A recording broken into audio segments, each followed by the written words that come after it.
Mayroon akong kwento mga kapatid tungkol sa aswang na mahirap mapatay. Kaya ikukwento ko sa inyo. Noon sa bukid namin may isang aswang na malupit na nagngangalang Minerva. Walang sino man ang makakapatay sa kanya kasi masyado siyang malakas. May lahi din kasi siyang mangkukulam kaya pag sinabihan kanya ng magkakasakit ka talaga at pag sinabi niyang mamamatay ka.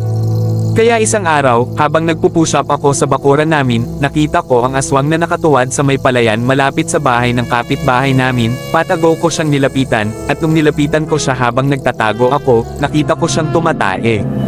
At nung umalis na siya, dali-dali kong binunot yung kahoy sa lupa at dinampot ko ang parte ng tae niya at pumuslit ako sa bahay niya para ipahid ang tae sa doorknob ng pintuan niya at nagdali-daling tumago at nagtiyagang maghintay para buksan niya ang pinto. Nang hinawakan niya ang doorknob napasigaw siya ng putang ina ba't may tae sa doorknob ko. Mamamatay ang may-ari ng tae na to. Ayun napatay ko ang aswang. Salamat sa pakikinig.